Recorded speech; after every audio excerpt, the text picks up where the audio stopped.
c'est parti. Bonjour à toutes et à tous. Bienvenue sur ce live Talentéo spécial Inclusive Day 2021. Inclusive Day, c'est quoi? Vous allez le voir, un salon incontournable pour rencontrer les acteurs innovants de l'inclusion en France. Et nous sommes fiers d'être partenaires médias depuis, je crois, la 3e année. Depuis 3 ans, je crois. On va creuser ça avec les organisateurs, vous allez voir. Cet événement a lieu dans 2 jours, ce jeudi 3 juin à partir de 9 h. Il est encore temps de vous inscrire pour y participer. C'est totalement gratuit. Pour vous faire découvrir ce qui vous attend sur cette édition 100% digitale, nous avons le plaisir d'accueillir aujourd'hui 2 invités exceptionnels. Sophie Rouxel, commissaire générale de l'événement, et un des speakers officiels de l'événement, Grégory Cuiron. Nous échangerons avec eux et vous verrez comment et pourquoi cet événement est devenu en 5 éditions. Là, je crois que j'ai le bon chiffre. Bien plus qu'un salon dédié à l'inclusion. Nous aborderons également le rôle de partenaires, par exemple l'UNEA et Malakoff Humanis. Vous allez voir tout ça juste après. Je suis Stéphane Rivière, je suis l'animateur de ce live, je suis le président, ça fait beaucoup de je suis, mais après l'émission ne m'est pas consacrée, ne vous inquiétez pas. Je suis fondateur d'un média qui s'appelle Talentéo.fr, vous êtes sur ce média.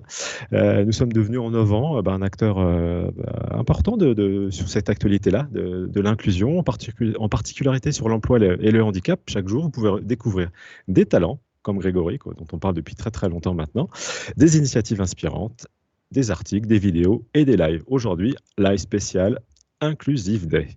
Merci donc d'être avec nous pour ce live Inclusive Day qui vous permettra d'en savoir plus sur ces moments clés de cet événement incontournable. Vous allez comprendre pourquoi juste après. Vous pourrez poser vos questions aux invités. Je les relayerai via le module de commentaires. Maintenant, ne tardons pas plus. Je vous l'annonçais tout à l'heure, enfin juste avant. J'ai le plaisir d'accueillir aujourd'hui 2 invités qui vont nous éclairer sur ce qui va se passer sur ce bel événement. Le premier d'entre eux, c'est un de nos chroniqueurs sur nos lives accessibles. Il est aussi conférencier, il passe à la télé, il écrit des livres. Voilà, il est très pris. Il sera un des speakers sur ce salon. Il participe avec nous et organise des challenges, des lives culinaires digitaux. J'ai nommé Grégory Cuiron. Voilà. Ensuite, ça va Grégory, en forme? Ça va très bien. Bonjour Stéphane. Je ne me voyais pas sur le retour, mais tout va très Je crois bien. que ça va très bien. Bon, alors nous, on te connaît. En 2 mots, qui es-tu, Grégory?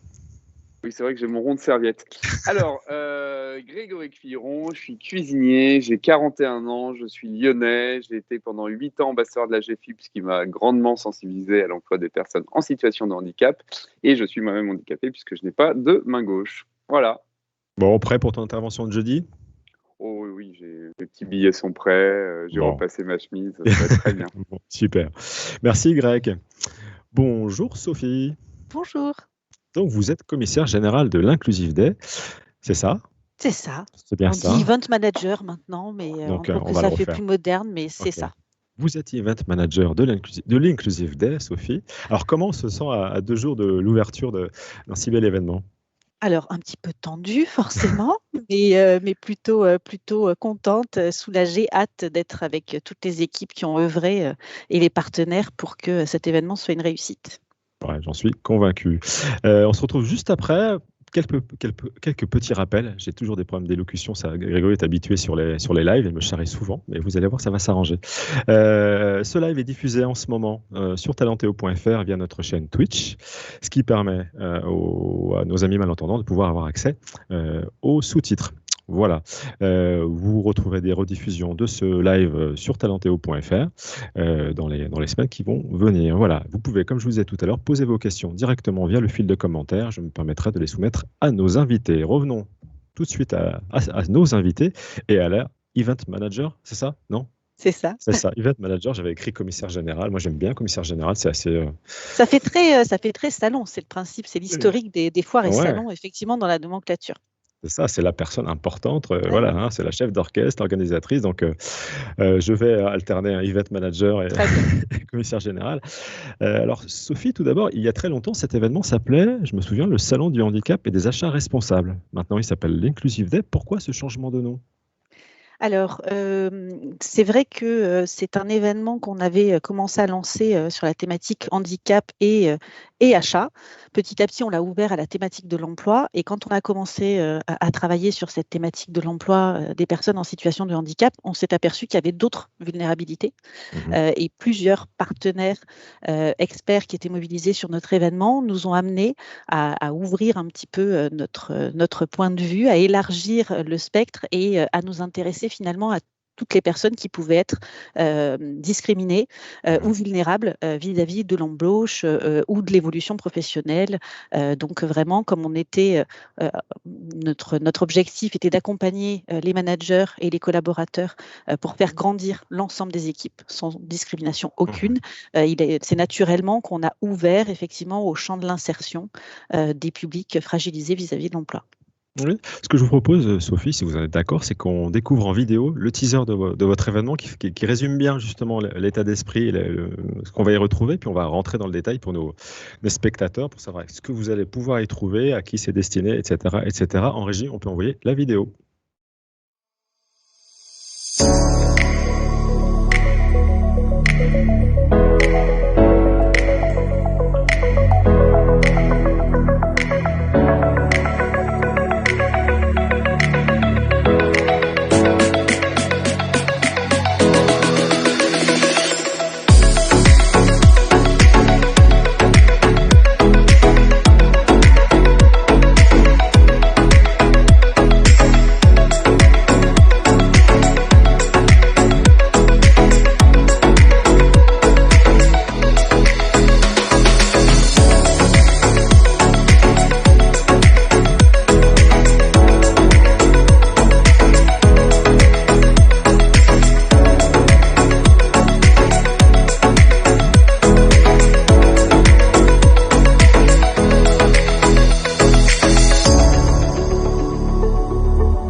Eh bien, un sacré programme, Sophie.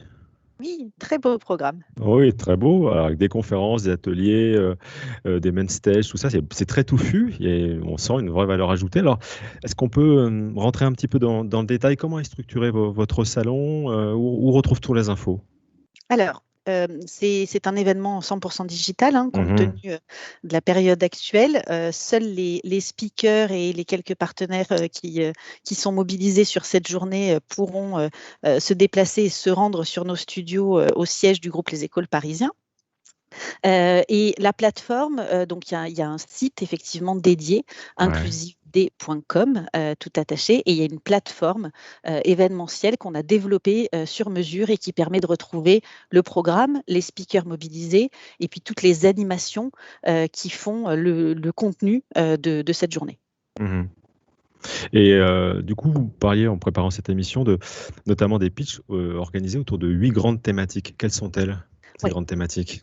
Alors, on a effectivement décidé de structurer le programme. Il y a plusieurs formats de prise de parole et surtout plusieurs axes thématiques puisque tous les collaborateurs, donc c'est un événement qui s'adresse aux collaborateurs en entreprise qui sont amenés à recruter ou manager des personnes en situation de handicap ou vulnérables vis-à-vis de l'emploi. Et donc, on a identifié avec notre comité éditorial 8 thématiques finalement 8 centres d'intérêt particuliers pour structurer notre programme. Donc, ça va de l'accessibilité numérique, les achats responsables et inclusifs par l'intermédiaire de la sous-traitance, toutes les problématiques liées à l'emploi et à l'inclusion, les thématiques plutôt liées à l'engagement et à la responsabilité sociale et environnementale des entreprises, tout ce qui est formation et apprentissage des collaborateurs, mobilité professionnelle et accessibilité des locaux et des structures, sensibilisation, puisque finalement, il y a aussi besoin de cette sensibilisation et de cette Bien ouverture sûr. d'esprit,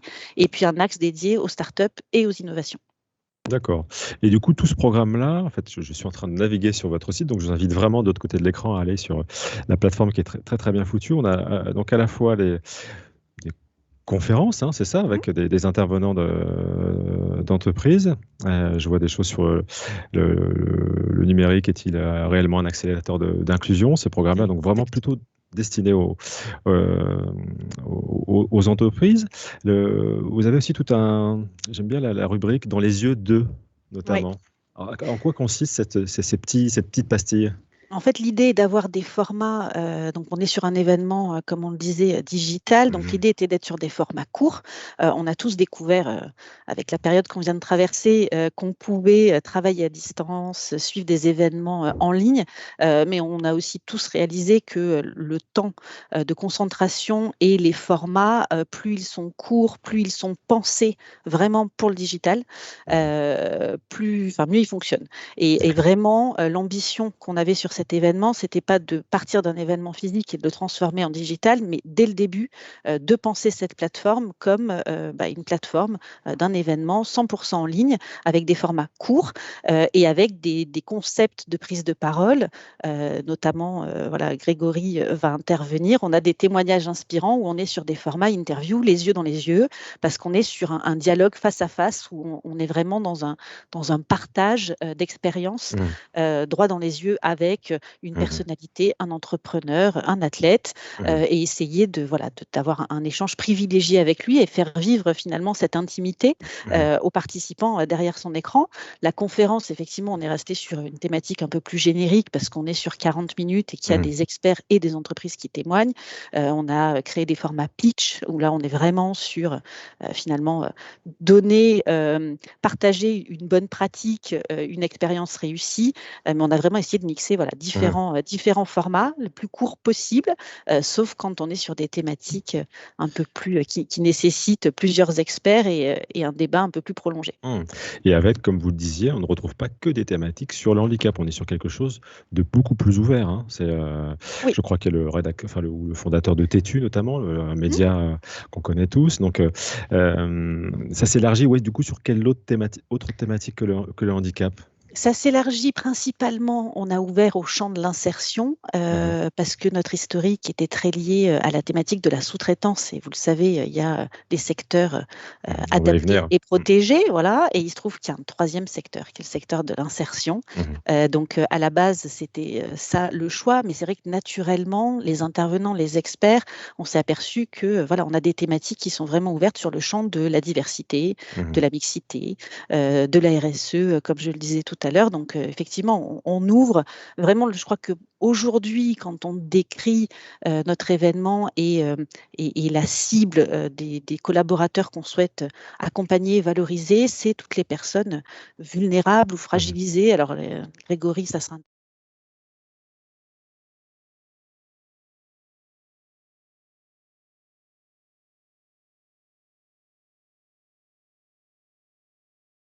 fragilisées ou vulnérables vis-à-vis de l'emploi ou des pratiques managériales telles qu'elles existent aujourd'hui dans nos entreprises. C'est ça vraiment le principe. Et la baseline de notre événement, c'est le rendez-vous des entreprises inclusives et des innovations sociales. L'idée, c'est vraiment faire grandir tout le monde, accompagner tous les collaborateurs sans aucune discrimination et en essayant d'accompagner les managers qui ont besoin d'être sensibilisés et puis d'être formés sur cette inclusion au sens large. Tu en penses quoi justement, Grégory, du fait d'intégrer le handicap dans un champ plus large, singularité, vulnérabilité, tu en penses quoi toi, Greg? Alors déjà, je précise que je ne serai pas là en tant qu'athlète. Mais ça, je trouve ça très bien. Vraiment, Sophie, vous avez fait le bon choix. Et oui, donc ce que j'en pense, non, je pense que c'est bien de voir la thématique d'une manière un peu plus globale. Et je pense que en étant groupé, on est plus nombreux, donc plus efficace pour faire passer le message. Même si je rejoins ce que Sophie disait, à savoir que c'est pas parce qu'on est handicapé qu'on est vulnérable, mais c'est la vulnérabilité face à des comportements qui peuvent être peut-être d'un autre temps. Alors moi, je jette pas la pierre, mais c'est important d'essayer de faire en sorte qu'on puisse changer tout ça.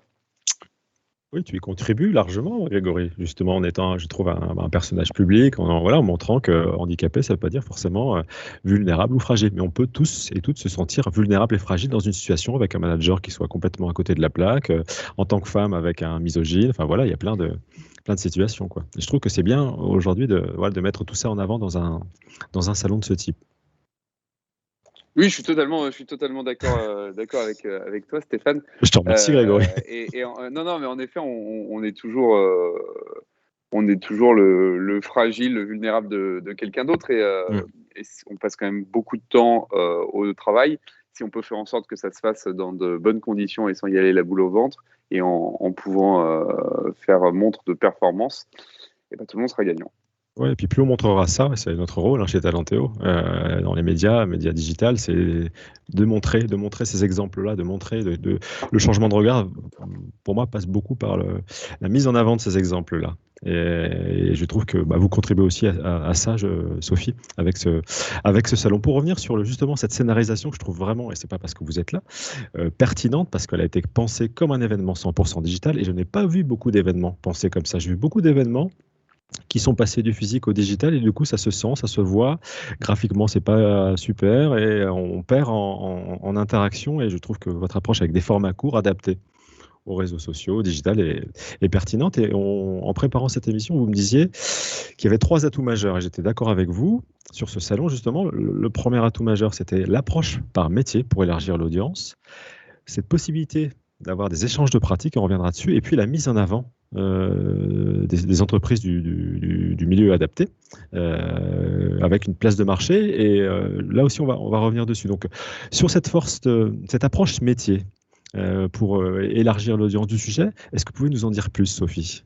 Oui, historiquement, l'événement a été pensé, donc, comme je vous le disais, sur la thématique handicap et achat responsable. Donc, traditionnellement, les 2 populations les plus représentées au sein des entreprises étaient les directions des ressources humaines et les directions achats.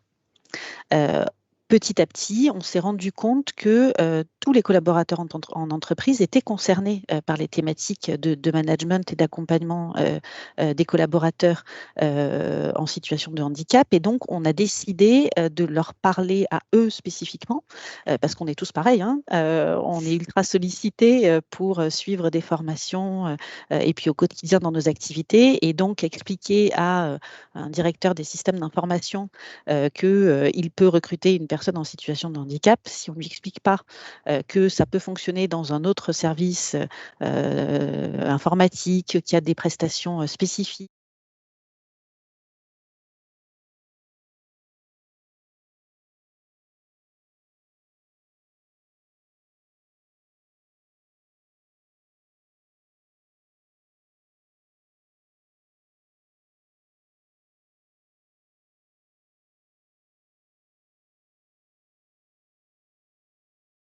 Tous les collaborateurs en entreprise, ont intérêt à être sensibilisés à ce sujet de l'inclusion. Et en plus, il y a des sujets spécifiques dans notre événement qui leur sont principalement adressés.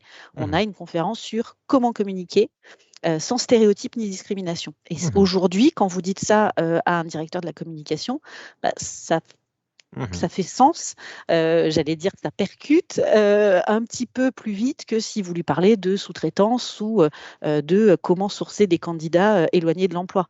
Ça fait plutôt écho chez un DRH, mais vous pouvez aussi avoir une directrice de la diversité qui du coup accroche sur un autre sujet. En tout cas, vraiment, l'approche, c'est de se dire quels sont les grands métiers, les grandes fonctions de l'entreprise et comment on les adresse et on les implique sur ce sujet.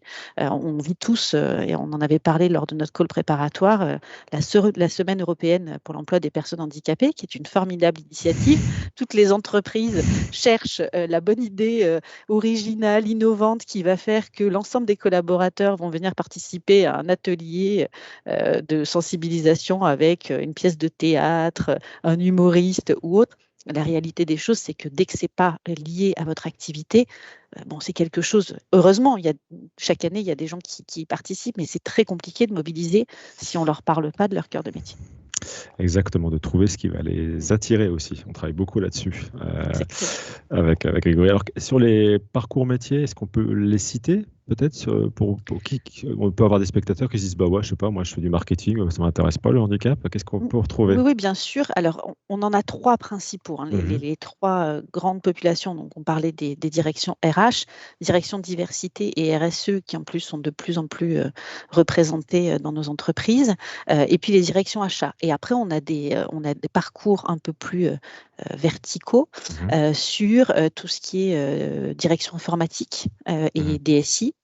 On a des contenus adressés spécifiquement aux directions financières et administratives. les représentants du personnel, où là vraiment il y a des sujets et des ateliers bien spécifiques, direction de la communication et du marketing.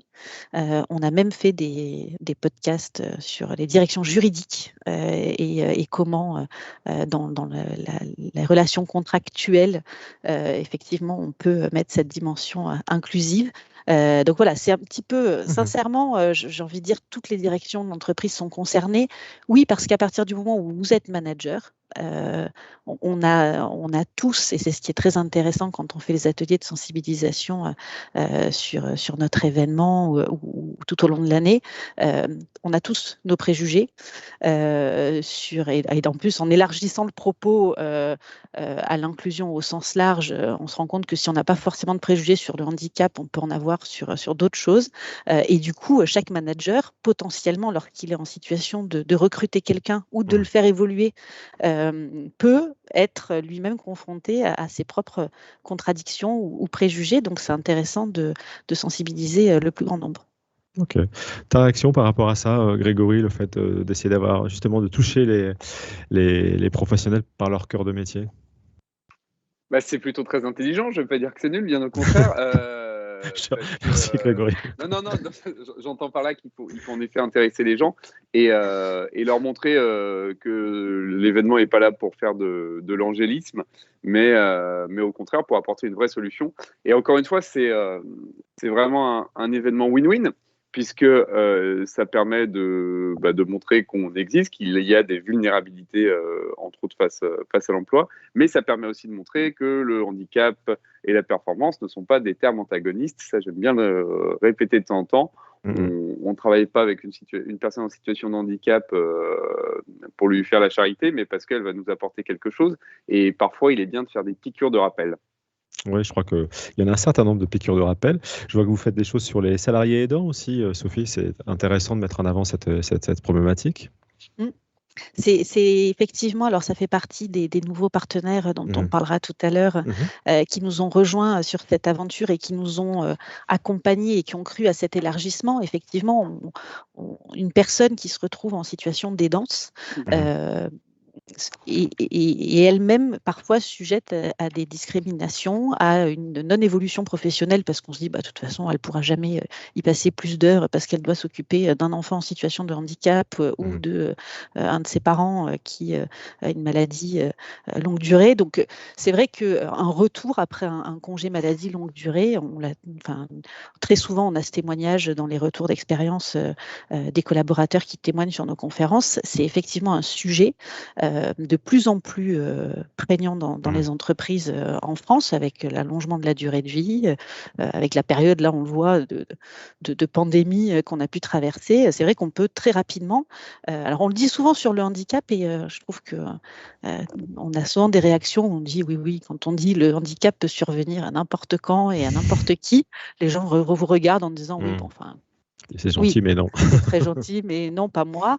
Les danses, pour le coup, remet encore plus ce constat sur le devant de la scène parce qu'effectivement, on peut tous y être confrontés très rapidement. Donc voilà, ça faisait partie effectivement des sujets qu'on souhaitait adresser avec cet élargissement thématique.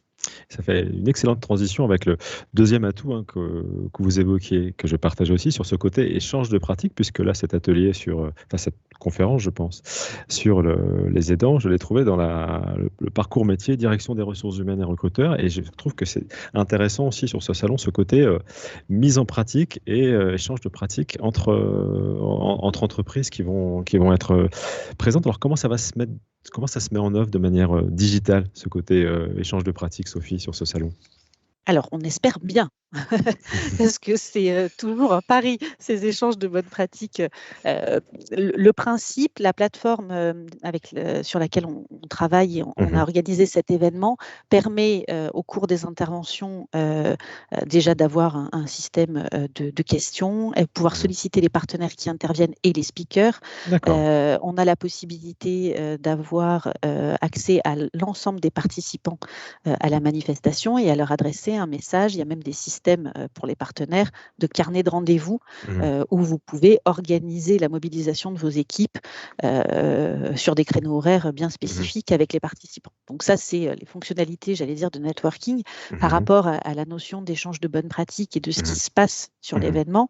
C'est vrai que traditionnellement, c'est quelque chose qui est assez répandu, je trouve, moi qui ai découvert ce secteur des missions, en tout cas ce métier de mission handicap et direction de la diversité il y a quelques années, c'est quelque chose qui est très développé, c'est-à-dire que très souvent, vous avez des clubs d'ailleurs de responsables de mission handicap, d'entreprises concurrentes ou sur le même secteur d'activité qui partagent sur voilà, ce qui a été mis en place. Justement, on parlait de la SEPH.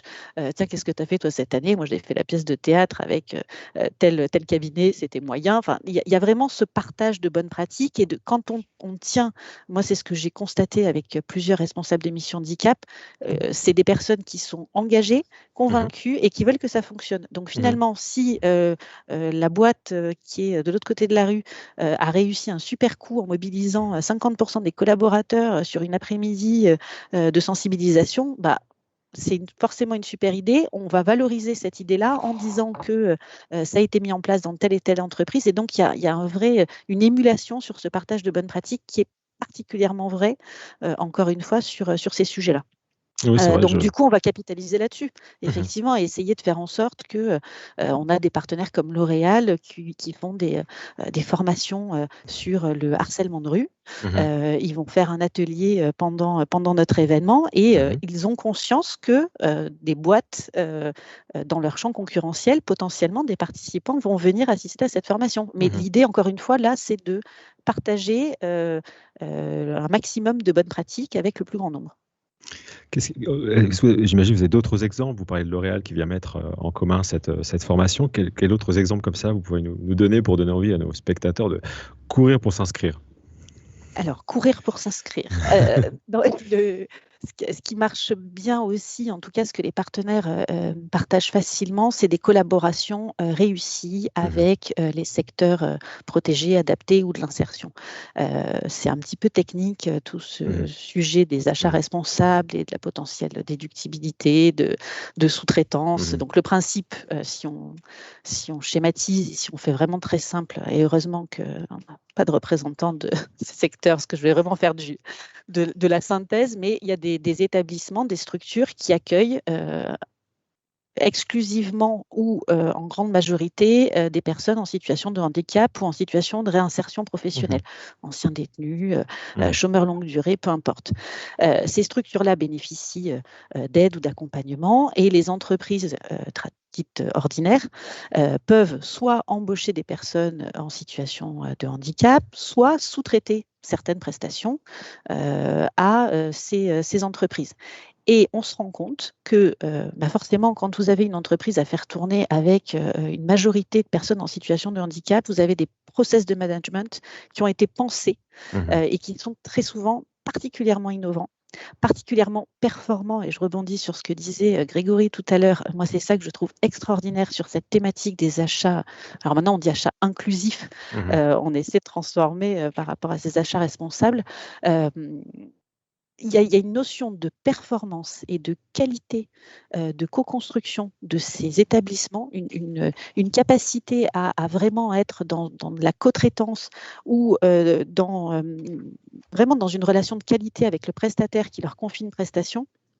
Quand vous avez une entreprise comme Société Générale qui vient vous dire, moi, j'ai sur la partie centre d'appel informatique travaillé avec une entreprise adaptée, non seulement le job a été bien fait, mais en plus, ça a été mieux fait que quand j'avais un service dédié et on a eu des chiffres exceptionnels et que vous partagez finalement cette collaboration réussie, ça donne beaucoup plus envie à d'autres de tenter l'aventure avec ces entreprises qui sont parfois, on en parlait tous les deux, méconnues et qui souffrent d'une image de ça c'est une EA ou c'est une ESAD, donc on leur fait faire de l'encartage, mais on ne va pas leur proposer des prestations à forte valeur ajoutée ou des prestations intellectuelles, ce qui est totalement faux. Et c'est l'objectif de ce qu'on verra juste après sur justement cette place de marché mise à disposition de ce type d'entreprise. Donc dans ce programme, il y a aussi donc, c'est pour ça que Grégory est avec nous, il y a aussi la mise en avant de personnalités inspirantes. Toi, Grégory, alors qu'est-ce que tu vas venir amener, partager jeudi de 14h30 à 14h49? Il faudra être là bien à l'heure. Oui, soyez précis, 14h30. Non, c'est du partage d'expérience. L'idée, c'est que je sais ce qu'il en est, puisque moi, je suis porteur de handicap depuis que je suis né. Je suis par ailleurs travailleur, travailleur indépendant handicapé. Et l'idée, c'est d'expliquer qu'en effet, c'est pas une fatalité, c'est pas dramatique, le handicap dans le monde du travail. Et mon but, moi, c'est d'une part de convaincre les employeurs que, en effet, c'est une très bonne chose de recruter des personnes en situation de handicap, mais également pousser un peu les personnes handicapées à se bouger, non pas qu'elles se bougent pas suffisamment, mais parfois faut dépasser un peu l'appréhension qu'on peut avoir au départ. Et ce que j'explique souvent, c'est que si on ne fait pas sa promotion soi-même, personne ne la fera à votre place. Donc, faut être capable comme ça d'enfoncer les portes. Mais j'en dirai pas plus, sinon je n'aurai plus rien à dire jeudi. Ce que je vous propose, c'est qu'on a une petite interview de toi, une interview inaccessible, et on va la regarder pour. Ça fera un petit teaser pour ta conférence, Grégory. En régie, on peut envoyer la vidéo.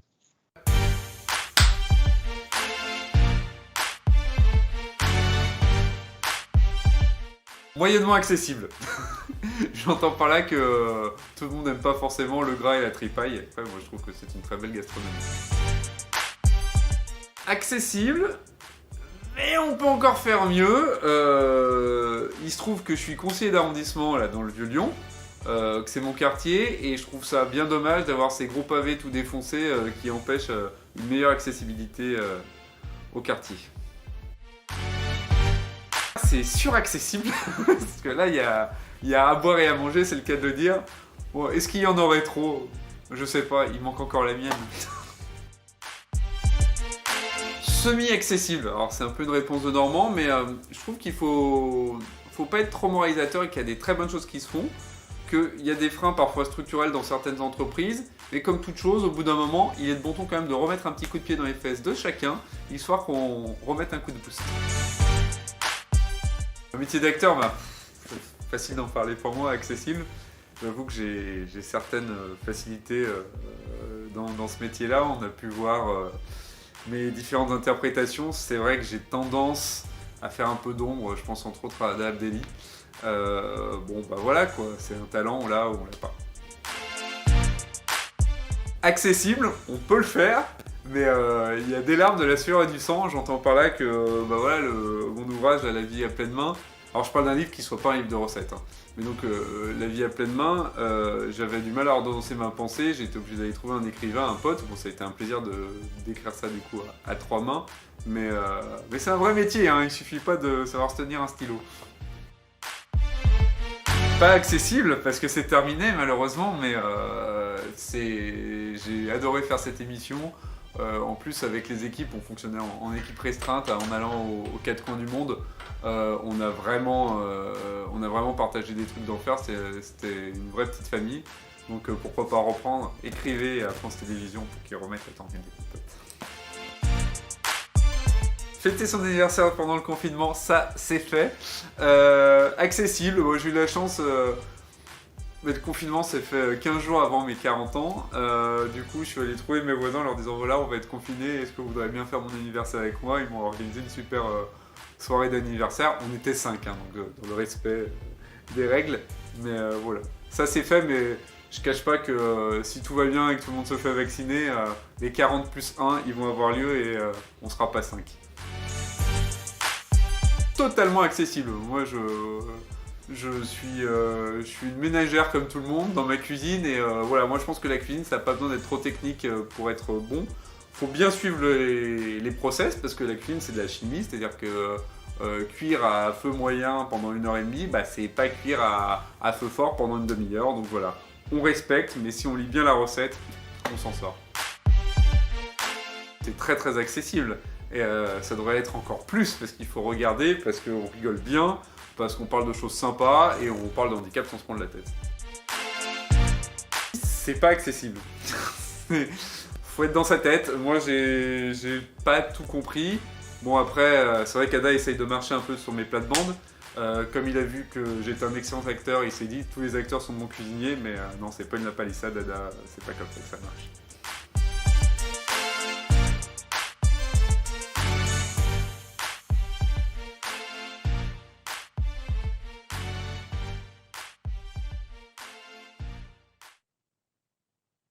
Eh bien, merci Grégory pour ces petites confidences et notamment, enfin, un rappel d'actualité. Tu as sorti un livre et tu as de la chance, il est sorti pendant le confinement, quand les librairies étaient Le fermées, c'est ça?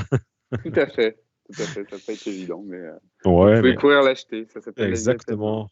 Pour l'été, La vie à pleine main, que tu as coécrit avec un prix Goncourt quand même. Et un génie, parce qu'il s'appelle Alexis Génie, donc c'est bien. 2 en 1. Vous allez voir sur la conférence de Grégory, vous n'allez pas vous ennuyer, hein, vraiment. Donc, vous aurez la chance donc, à 14h30 de pouvoir écouter et interagir avec Grégory. J'imagine, Sophie, que ces contenus seront en replay juste après et consultables Oui, après. Ouais. effectivement. La main stage et la plupart des ateliers seront accessibles en replay le soir même et le lendemain Super. pour les dernières interventions de la journée. Ok, on en parlera et on les relaiera sur Talentéo avec plaisir. Alors, il y a effectivement la tête d'affiche, hein, Grégory Cuiron, mais il y a d'autres speakers. Est-ce que vous pouvez nous en dire plus, Sophie? Oui, effectivement, énormément de speakers. On a essayé de valoriser des profils inspirants, différents. Donc, bon, Grégory, effectivement, nous avait déjà fait l'honneur sur d'autres événements d'intervenir, mais on va avoir Michael Jérémias, Dorine Bourneton, Charlotte Tourmente. Il y a énormément de profils de speakers mobilisés sur l'événement et présentés sur la plateforme. Et l'idée était vraiment de montrer ce que disait Grégory. Là, on peut effectivement être en situation de handicap et avoir un niveau d'exigence et une performance individuelle particulière et de très haut niveau. Et voilà, ces profils, je trouve que c'est toujours intéressant de les valoriser et puis qu'ils puissent expliquer, parce que très souvent, la conclusion, on se dit, ah bah oui, quel parcours exemplaire. Grégory, tout le monde voit le parcours exceptionnel et la notoriété, mais derrière tout ça, au début, voilà, il a fallu faire avec, et le parcours de vie est toujours intéressant. Et c'est bien de leur donner la parole et de leur permettre de s'exprimer. Charlotte Tourmente, on en parlait juste avant, qu'on connaît, voilà, qui est médecin, mais qui a une force de caractère et qui parle de sa maladie invalidante, qui est la sclérose en plaques, avec beaucoup d'humilité, beaucoup de talent et surtout jamais dans une position de victime, mais en expliquant effectivement quel est son quotidien, sa réalité et comment elle attend d'être managée et accompagnée correctement. Et je trouve que vous parlez de Charlotte, mais c'est valable aussi pour les autres, hein, que ce soit alors Charlotte Tourmente, qui est docteur, qui est intervenue sur nos lives, justement, sur une spéciale sclérose en plaques. C'était dimanche, la journée mondiale de la sclérose en plaques, donc on l'a beaucoup vu. Elle rend effectivement ces pathologies accessibles. C'est-à-dire que ça peut aussi permettre à des gens qui ne savent pas qu'ils en souffrent, que voilà, ils ont peut-être la solution. Et Charlotte, je trouve, rend bien accessible ces pathologies. Peut-être revenir sur, tout le monde ne connaît peut-être pas Michael Jérémias, c'est un grand athlète, c'est ça? Oui, très grand athlète. Voilà, tennis fauteuil. Effectivement, de tennis fauteuil. Voilà. Et qui est particulièrement engagé sur le sujet du handicap, qui a 2 de ses frères qui sont impliqués aussi avec l'association Andiamo, qui sera d'ailleurs présente sur notre événement, puisque on va organiser sur le parvis d'accueil du siège du groupe Les Échos, donc là où vont se réunir nos partenaires et l'ensemble des speakers, une démonstration de handi-basket. Voilà. Dorine Bourneton aussi, qui sera présente en studio, qui est la première femme pilote de chasse. Enfin, c'est vraiment des profils très j'aime pas dire exemplaire, parce que finalement, est-ce qu'il y a vraiment inspirant, mais c'était voilà, très bien. inspirant. Quand je vois le programme, effectivement, avec Théo Curin qu'on connaît, avec Damien Seguin qui a terminé le Vendée Globe, que tu connais très bien, Grégory. Damien, tu le connais bien? Oui, oui, tu n'étais pas le parrain de son bateau? J'étais le parrain de son bateau, j'en ai gardé une double tendinite parce qu'il m'a fait faire du winch, mais tout va très bien. Ouais, non, c'est super ce qu'il a fait. Et puis là, encore une fois, ce que j'aime bien avec Damien, au-delà de ses qualités humaines et son humilité, c'est qu'il montre qu'il a une vraie performance puisqu'il fait ça avec, alors j'aime bien, je dis un peu par provocation, mais avec les personnes normales. Donc, comme quoi, on peut être handicapé et gagner avec les personnes normales. Exactement. Non, il y a un super beau programme et je trouve que on n'est pas dans des super-héros parce que je pense toujours attention à ça. C'est-à-dire que nous, on a de l'autre côté avec nos communautés qui nous suivent sur Talentéo, dire oui, oui, moi je serais jamais capable de faire ça. Greg en est un bon exemple. C'est accessible. À un moment donné, oui, il faut que les conditions soient réunies. Il faut aussi se bouger, y croire un peu en soi, puis avoir un peu le petit coup de main qui va bien. Et tous ces parcours-là, à un moment donné, il y a eu le petit coup de main aussi qui a fait que ça a basculé du bon côté. Il y a aussi comment dire, d'autres acteurs importants dans ce salon, Sophie, ce sont les partenaires. Souvent, en fait, les partenaires sont des sponsors et on ne les voit pas. Là, aujourd'hui, vos partenaires ont co-construit avec vous, je crois, le programme de ce salon, c'est ça ? Exactement, c'était dès le début, dès la première édition. Alors d'abord, la plupart de nos partenaires, en tout cas ceux qui sont là depuis le début, sont restés avec nous. On peut les citer, si vous voulez. Oui, LVMH, Société Générale, EY sont là depuis la toute première édition. En partenaire officiel, on a Malakoff Humanis qui nous a rejoint l'année dernière. On a dû annuler notre événement. Reporter cette année. Voilà, reporter finalement, un lancement d'Inclusive Day un petit peu décalé. Mais ce qui est important et le rôle qu'il joue à nos côtés, et c'est pareil pour les autres partenaires, les associés avec CGI, UNEA qui sont aussi à nos côtés. Tous ces partenaires s'engagent, c'est-à-dire qu'on n'est pas simplement dans du sponsoring. Alors, ils participent aussi pour mobiliser leurs collaborateurs, avoir de la visibilité sur l'événement, mais ils co-construisent les contenus, c'est-à-dire qu'on a un comité scientifique qui est même élargi à d'autres personnes que ces partenaires sponsors. Et vraiment, on travaille avec eux sur l'identification de speakers, la mise en avant de certains sujets. On parlait tout à l'heure des aidants. Malakoff est arrivé, nous a rejoint dans l'aventure en nous aidant aussi à identifier de nouveaux sujets sur les vulnérabilités, sur les salariés aidants, sur les travailleurs indépendants handicapés qui n'étaient pas forcément représentés au même niveau. Et c'est vrai que ce travail de co-construction avec les partenaires est très enrichissant pour nous, pour notre événement en général, et du coup pour les participants d'autres entreprises, puisque cette pluralité et ces points de vue divers et variés et cette expertise qu'ils mettent à notre disposition a une grande valeur pour nous.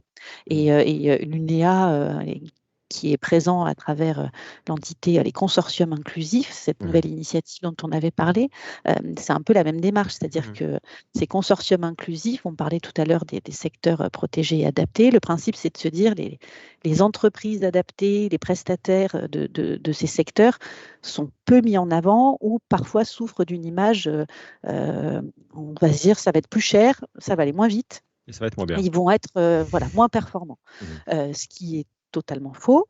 Ils n'ont pas forcément les capacités pour répondre à des gros appels d'offres. Et vraiment, le principe des consortiums, c'est de se dire par grand secteur. Alors là, il y a une masterclass qui va être diffusée jour de notre événement, sur 3 consortiums inclusifs qui ont été lancés. Alors, j'espère que je ne vais pas dire de bêtises, mais je crois que c'est textile, aéronautique et numérique. Et c'est des regroupements, finalement, d'entreprises adaptées ou entreprises d'insertion qui se mettent ensemble, s'allient pour pouvoir répondre à des appels d'offres sur le secteur de l'aéronautique auprès d'acteurs emblématiques qui pourraient avoir des besoins. Donc du coup, la démarche est très intéressante, elle est professionnalisante, elle met la notion de performance qu'on a évoquée plusieurs fois au cours de cette émission en avant, et elle permet de se dire que demain, toutes ces entreprises, et c'est un peu ce qu'on cherche à faire avec la place de marché, seront plus visible et mieux valorisé auprès des entreprises ordinaires. Excellente transition, parce que c'est le dernier point fort sur lequel j'avais envie de vous faire vous exprimer, cette fameuse place de marché, cette mise en avant, notamment des entreprises adaptées, mais elle est plus large que ça. Vous pouvez nous en dire un petit peu plus de cette place de marché qui est accessible? Je naviguais en vous écoutant, ou là, racontez-nous un petit peu le principe de cette place de marché. Le principe, donc historiquement, c'est sur cette idée qu'on avait lancé le salon handicap, et c'était d'ailleurs une initiative à la base privée de LVMH qui avait décidé de sensibiliser l'ensemble des acheteurs de ces maisons sur la sous-traitance avec ce type d'établissement. On a une démarche on lance un appel à candidature le plus large possible et on s'appuie sur les différents réseaux, le GESAT, l'UNEA que je citais tout à l'heure, la Fédération des entreprises d'insertion, pour diffuser un appel à candidature avec des entreprises qui peuvent candidater dans un ou plusieurs secteurs d'activité et mettre en avant leurs prestations. Donc, le principe, c'est que toutes les entreprises participantes sur la plateforme Inclusive D ont la possibilité, en fonction de leurs besoins, alors ça peut être, vous avez toutes les catégories sur la plateforme, mais ça peut aller de l'entretien d'espaces verts, des impressions, mais aussi des prestations d'accompagnement, cabinet conseil en communication, services informatiques. Et vous avez des établissements qui sont référencés, qui peuvent se présenter leurs offres tarifaires et avec qui vous pouvez échanger en direct ou prendre rendez-vous pour effectivement leur confier des prestations demain que vous ne souhaitez pas ou plus internaliser. Et très souvent, pas suffisamment, mais ça commence à se développer. Il peut y avoir des collaborations qui amènent des embauches sur le long terme, puisqu'on sous-traite une prestation et à terme, alors en plus, il y a un nouveau dispositif de CDD tremplin dont les experts parleront mieux que moi jeudi, mais qui permet de finalement avoir un CDD dans une entreprise adaptée qui demain bascule dans une entreprise ordinaire. Donc tout ça est vertueux et l'objectif est de donner une visibilité plus importante à ces établissements, à ces structures, à ces travailleurs indépendants handicapés et faire en sorte que les entreprises qui sont mobilisées sur l'événement et qui s'intéressent à la thématique de l'inclusion puissent les rencontrer et échanger avec eux. Je me souviens pour avoir été présent sur une édition, à l'époque on avait encore des salons, on pouvait se toucher, justement du succès de ces échanges et des surprises des acheteurs qui, on avait pas mal de clients qui venaient nous voir en disant l'acheteur il a été surpris, agréablement surpris, et là effectivement je vous invite, vous qui êtes de l'autre côté de l'écran, à aller naviguer sur la place de marché, sur la plateforme Inclusive Day. Vous allez voir la richesse des offres qui est particulièrement intéressante. Alors, c'est bien de revoir des gens qu'on connaît. Bretagne Atelier, par exemple, qui intervient avec un beau partenariat avec Schneider Electric. Il y a plein de belles choses et il y a presque, c'est très très très dense. Donc ça donne un beau panorama de tout ça. Ta réaction à ça, toi, Grégory, tu es travailleur indépendant handicapé, tu le disais, c'est ça? Oui, d'ailleurs, je me faisais la réflexion pendant nos différents échanges, c'est que je suis depuis 1 an et demi, je crois que j'ai fait la demande il y a 1 an et demi et on m'a accordé, que je n'en fais pas bénéficier les entreprises pour lesquelles je bosse et que je ne sais pas comment faire. Donc, il faudra en parler pendant le salon. Parce que moi qui suis censé être un peu au courant de ce genre de choses, comme quoi c'est toujours le cordonnier le plus mal chaussé. Non, mais je trouve ça c'est très bien parce que c'est vrai que les entreprises adaptées et les ateliers protégés, on ne sait pas toujours ce qu'il en est, mais c'est pas uniquement des gens qui vous font du mailing ou vous vendent du papier toilette. Loin de là. Non, il y a de véritables savoir-faire. Il y a des choses très bien qui sont mises en place et du coup, ça fait pas de mal au chakra que d'aller voir ce qui est proposé parce que on le sait peut-être pas, mais il y a des solutions en entreprise adaptées à des problématiques qui se posent et pour lesquelles on n'a pas réussi à trouver de débouchés jusqu'à présent. Donc, ça mange pas de pain. On n'est pas obligé d'acheter dès qu'on s'y présente.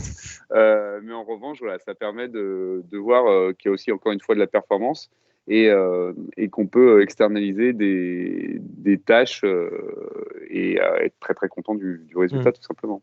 Oui, je vois. Alors, je ne sais pas pour faire de la publicité, mais je vois des structures comme HandiCall avec qui on a fait des choses sur un événement dédié justement à rendre visible les métiers des centres d'appel qui sont assez dévalorisés. Et du coup, ça va être un grand succès. Je pense à notre partenaire recrutement Acticea qui intervient sur nos événements aussi, sur nos Sport to Job. Ils sont là en support. Donc, il y a vraiment, là, si vous n'y connaissez rien, messieurs et mesdames les acheteurs, venez voir. Parce que là, vous allez être impressionné par le niveau, la diversité de prestations proposées par les acteurs. Et je Puis trouve c'est que vraiment l'enjeu, hein. Dans le Mhm. programme, en fait, on a essayé aussi de mettre en avant ces partenaires présents sur la place de Mhm. marché pour leur donner la parole et finalement, par l'exemple, c'est ce qui Mhm. fonctionne le mieux. Ce Mhm. que disait Grégory, donner à montrer le savoir-faire, le niveau d'exigence et la performance de ces entreprises permet de donner envie à d'autres de sous-traiter une partie de leurs prestations Mhm. parce qu'on fait tous de la sous-traitance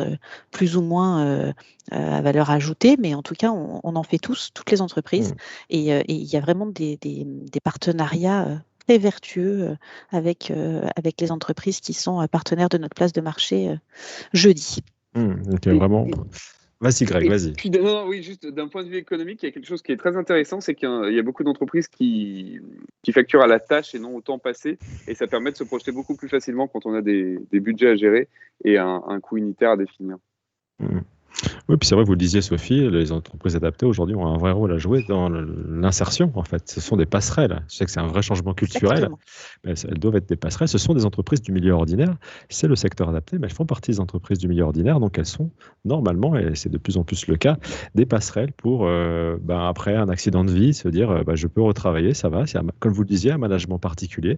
Mais une fois qu'on est prêt, on peut complètement voler de ses propres ailes et aller travailler dans le milieu ordinaire, mais voilà, en entreprise classique. Voilà. Voilà. Et vraiment, la masterclass, on en parlait, mais Mhm. dans le programme, il y a cette session qui vraiment va mettre l'accent sur les consortiums et ces nouvelles passerelles. C'est très important. Et pour tous les acheteurs qui Mhm. souhaitent se former sur le sujet, ça sera un véritable temps fort de la journée.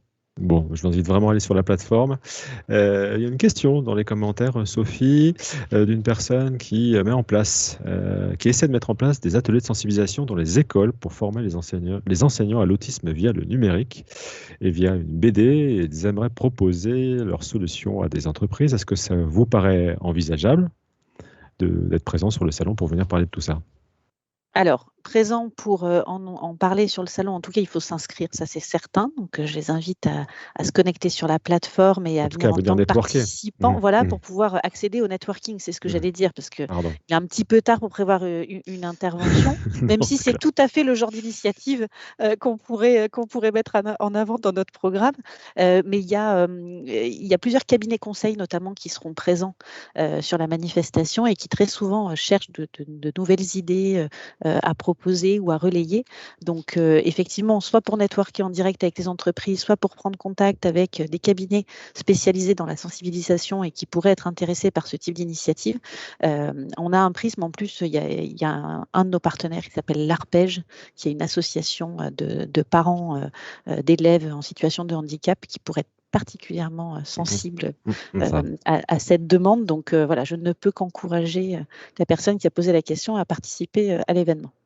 C'est Zora qui posait cette question et vous pouvez aussi, on a le plaisir d'être présent, nous ça nous intéresse aussi, n'hésitez surtout pas à venir sur l'espace Talentéo ou l'agence T, on est toujours à la recherche de contenu un peu différent pour ouvrir le sujet, le sujet là de l'autisme fait partie des sujets qu'on aime bien traiter.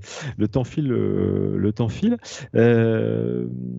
Sophie, avant de se quitter, quel dernier conseil, le petit mot de la fin que vous aurez envie de partager avec nos spectateurs? Les encourager à venir participer à ce bel événement qu'on essaie d'organiser, dans lequel on a mis toute notre énergie et tous nos partenaires y ont mis aussi beaucoup d'énergie, beaucoup d'expertise. Ils partagent les choses. Vraiment, c'est ce que je vous disais. On n'est pas sur une démonstration, on est sur du partage d'expérience et de bonnes pratiques.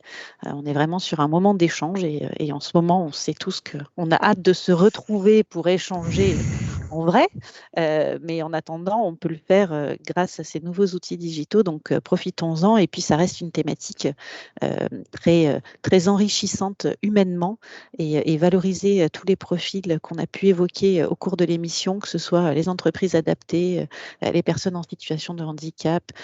C'est une démarche, ça fait toujours, c'est une journée qui est avec une émulation très positive de voir toutes les entreprises mobilisées sur l'événement qui œuvrent dans un même sens et avec une même volonté de créer une société un peu plus inclusive demain. Et vous y contribuez effectivement largement. Et ça fait du bien. Grégory, toi, un petit mot pour donner envie. Alors, il y a vraiment la conférence à 14h30 à ne pas rater jeudi. Non, il n'y a pas que celle-là. Il y a aussi les autres. Non, je suis ravi de participer. En effet, ce que j'aime bien dans cet événement, c'est qu'on vient, on échange, c'est un échange de bons procédés, mais on n'est pas là pour faire pleurer dans les chaumières, on n'est pas là pour brosser les personnes en situation dans le sens du poil, mais juste faire en sorte que tout le monde trouve mieux sa place. Ça s'appelle Inclusive Day. L'inclusion, c'est créer un système, un microcosme qui permet que chacun ait sa place. Alors que l'inclusion, c'est essayer de faire rentrer au pied de biche des gens qui n'ont pas été prévus initialement dans le système. Donc voilà, je suis très, très content qu'on mette en avant cette inclusion et qu'on réfléchisse à un système vertueux pour tout le monde, tous ensemble, dans la joie et la bonne humeur. Merci Greg. Donc on vous donne rendez-vous dès jeudi, ce 3 juin, à partir de 9h. C'est ça, Sophie, je ne me trompe pas. Avec une ouverture quand même officielle à 9h30, avec une prise de parole, je crois, du directeur général ou du président des Échos, je crois. Exactement, le président du groupe. Ouais. Voilà. Et moi, j'ai une petite demande, Sophie. Dites-moi.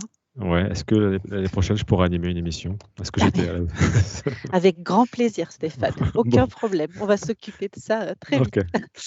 Eh ben, merci beaucoup. Merci du temps que vous nous avez accordé, Sophie, puisque à 2 jours de l'événement, je pense que vous allez vite retourner faire plein de choses. Certainement. Donc, merci à vous. Merci à toi, Greg. Ne rate pas ton train jeudi. Ah non, surtout pas, Grégory. Il n'y a pas de raison. Il n'y a aucune raison. Aucune raison. Et puis, petit rappel, si vous voulez nous retrouver, nous sommes partenaires médias de l'événement. Vous pouvez nous retrouver dans l'espace partenaire et nous serons ravis d'échanger avec vous. Voilà, on se quitte. Alors, ne partez pas tout de suite. On se quitte avec une vidéo on parlait d'un de vos partenaires, Sophie, le groupe Malakoff Humanis. Et on a une petite vidéo qui présente un petit peu justement les engagements du groupe en cohérence totale avec ce que vous venez de dénoncer tout à l'heure. Voilà, je vous remercie tous les deux pour cette petite heure passée ensemble. Je pense qu'on a donné envie, j'espère. On a une petite 50aine de personnes là qui sont encore connectées. Connectez-vous sur les rediffusions. On va bien relayer tout ça. Et puis, Sophie, bon salon jeudi. On sera présent. Et à très bientôt. À très bientôt.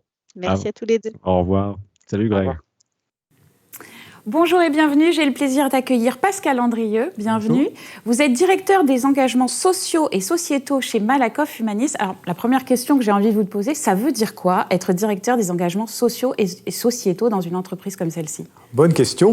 Alors, plusieurs choses. Tout d'abord, c'est mettre en place une politique servicielle à destination de nos clients, que ce soit les entreprises, les salariés, les retraités, les assureurs individuels, sur toutes les problématiques de fragilité sociale.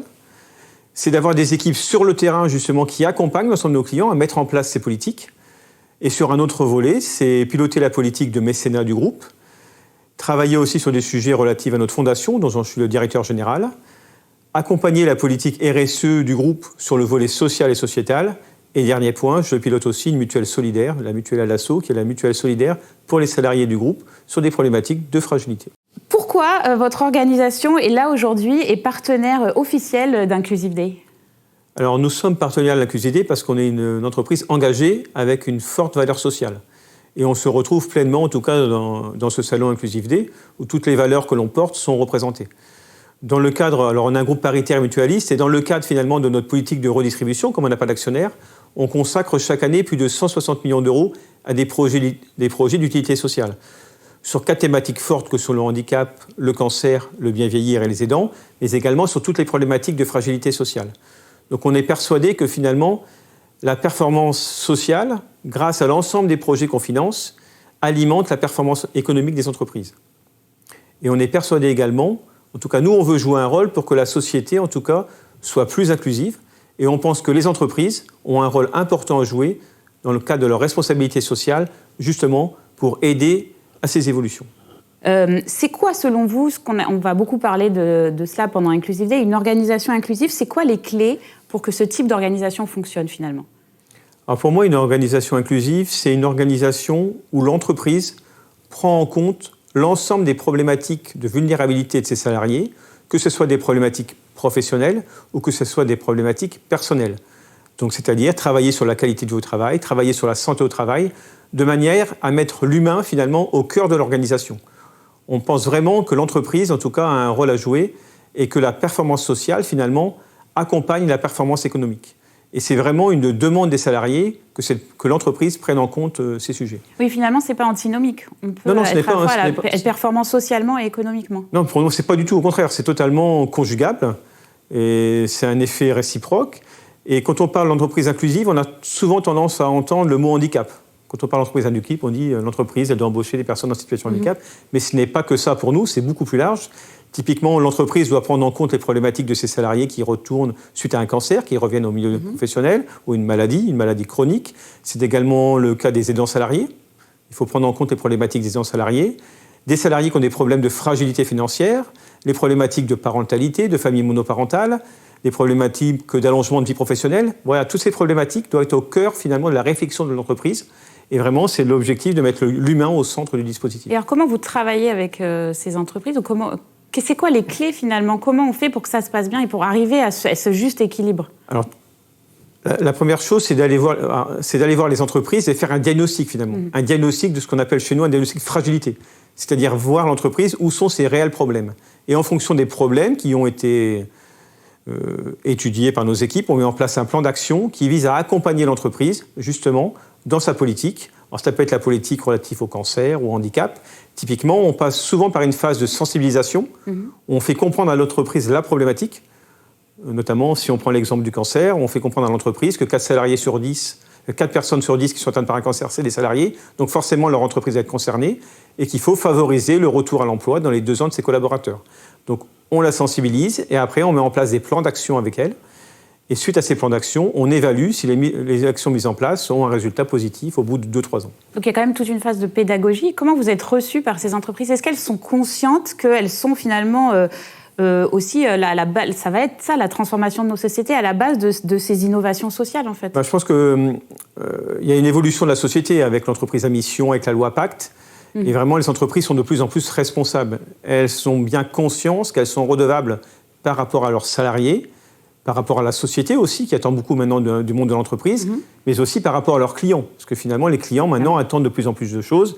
Ils attendent que l'entreprise soit vertueuse, qu'elle agisse sur le développement durable. Donc voilà, dès qu'on rentre dans ce contexte, qu'on sensibilise bien l'entreprise sur ces problématiques, je pense que ça se fait assez naturellement.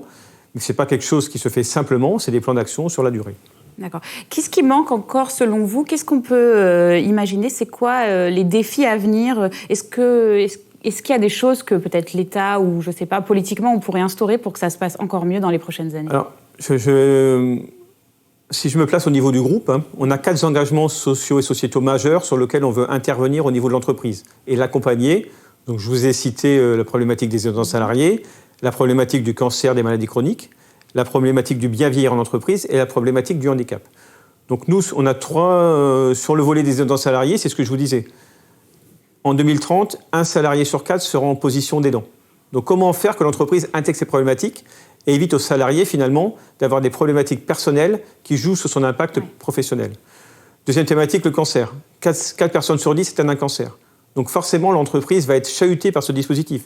Ça va chahuter son organisation, ça va chahuter le travail des managers. Donc il faut faciliter le retour aux professionnels dans les 2 ans qui arrivent. Et 3e point, le handicap. Donc sur le handicap, on va parler de l'emploi. Bon, je ne vais pas reciter les chiffres, les personnes qui connaissent bien le sujet. 3% de taux d'emploi en France. Au niveau légal, c'est 6%. Le double de personnes en situation de chômage. Et on voit bien que la crise économique et sanitaire a finalement, pour nous en tout cas, mis un coup d'arrêt finalement à toutes les politiques inclusives qui étaient mises en place par les entreprises. On voit bien qu'il y a des risques à ce que finalement on reprenne du retard au niveau de l'emploi des personnes handicapées. Donc là, c'est vraiment un sujet sur lequel il va falloir travailler. Sur le handicap, deuxième problématique, 80% des personnes handicapées employées en entreprise sont des handicaps moteurs. Si on prend le handicap mental, c'est moins de 6%. Donc on voit bien qu'il faut travailler aussi sur les autres handicaps. Troisième point, les missions qui sont confiées aux personnes handicapées sont souvent des fonctions administratives ou de manutention, alors que les personnes en situation de handicap sont capables d'exercer d'autres missions. Donc il faut bien changer aussi la vision de l'entreprise. Mais c'est ça, qu'il y a encore un travail de pédagogie. Il y a un travail de pédagogie à ce niveau-là. Les grandes entreprises, 100% des grandes entreprises embauchent des personnes en situation de handicap. Quand on descend à des PME, TPE, le taux est de moins de 70%. Donc on voit bien qu'il y a de l'acculturation encore à faire à ce sujet. Et dans une étude récente qu'on a menée avec la fondation du groupe, on voit également que les entreprises ont besoin encore d'informations. Ils trouvent que finalement, les dispositifs légaux, qui ont beaucoup évolué positivement, sont encore trop lourds. Et que finalement, les dispositifs légaux ne sont pas encore assez incitatifs. Donc on voit bien que pour nous, en tout cas, il y a un enjeu important sur le volet handicap et notamment sur l'emploi. Ouais, que ce soit en termes d'incitation ou que ce soit en termes d'incitation, de simplification finalement. Voilà, d'incitation, de simplification, et finalement l'offre et la demande ne se rencontrent pas. Je pense que les entreprises ont des demandes, les personnes en situation de handicap ont des qualifications, mais finalement il y a encore une problématique sur ce sujet. Très bien, on voit qu'il reste encore beaucoup de travail. Voilà. Pascal Andrieux, merci beaucoup. Merci.